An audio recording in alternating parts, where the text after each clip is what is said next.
अस्सलाम वालेकुम। Cooking with सीमा खान में आप सबको ईद उल अज़हा की बहुत बहुत मुबारकबाद।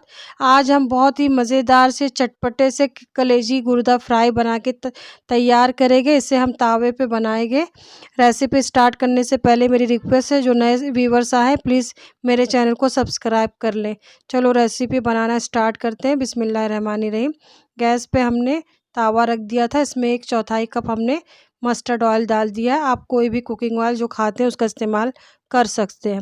अब यहाँ हमने आधा किलो कलेजी को 2 टेबल स्पून सिरके में आधे घंटे के लिए पानी में डाल के भिगा के रखा था। अब इसे अच्छी तरीके से हमने धो के छान लिया है। इसे डाल देंगे। ये कलेजी आधा किलो के करीब है। इसमें हमने गुर्दे का भी इस्तेमाल किया है। गुर्दे को भी हमने छोटे छोटे टुकड़ों में काट लिया है।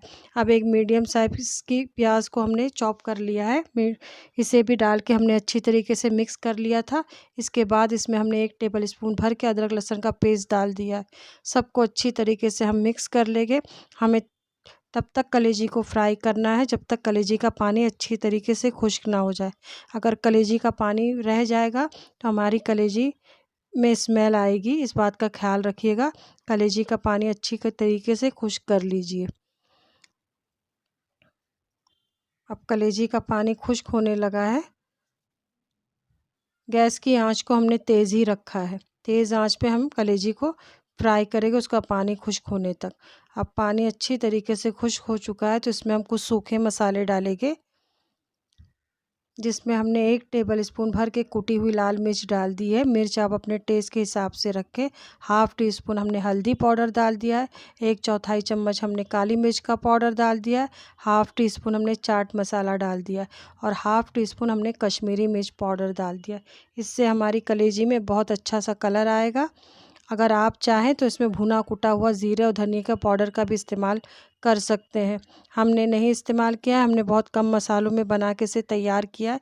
ये बहुत ही चटपटी बन के तैयार होती है। इस तरीके से आप इसे ज़रूर बनाइएगा। अब मसालों को अच्छी तरीके से हमने मिक्स करके 7 से 8 मिनट के लिए धीमी आंच पे पकने के लिए रख देंगे। अब 7 से 8 मिनट हो चुके हैं। अब हम कलेजी को चेक कर लेंगे कि कलेजी हमारी गली है कि नहीं। कलेजी को हमें ज़्यादा नहीं पकाना है, नहीं तो कलेजी हमारी हार्ड हो जाएगी।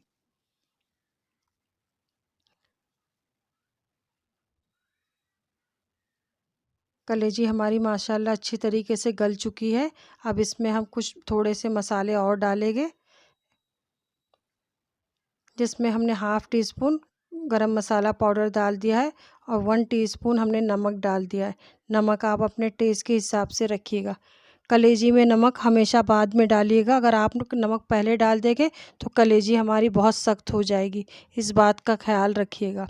सिरके में भिगा के रखने से और नमक बाद में डालने की वजह से हमारी कलेजी बहुत सॉफ्ट बन के तैयार होगी। अब हमने सबको अच्छी तरीके से मिक्स कर लिया है। इसमें हमने 2 हरी मिर्च काट के डाल दी है बारीक। अगर आपको ज़्यादा तीखा पसंद है तो आप और हरी मिर्च का इस्तेमाल कर सकते हैं। अब कटा हुआ हरा धनिया डाल के इसे अच्छी तरीके से मिक्स करके गर्मा गर्म सर्व करेंगे। आप इसे पाव, नान, पराठे या ऐसे ही खाएं सादा। ये बहुत ही मज़े की बन के तैयार होती है। इसे गर्मा गर्म नींबू के साथ सर्व करें। अब प्लीज़ मेरी रेसिपी को लाइक और शेयर किया करें। इसे हमने नींबू के स्लाइस और हरी मिर्ची से गार्निश कर दिया है। ये बहुत ही सॉफ्ट बन के बहुत मज़े की बन के तैयार हुई थी। सिरके में और नमक बाद में डालने की वजह से कलेजी बहुत ही सॉफ्ट बनती है। इस बात का ख्याल रखिएगा। प्लीज़ मेरी रेसिपी को लाइक और शेयर किया करें। दुआओं में याद रखिएगा। अल्लाह हाफ़िज़।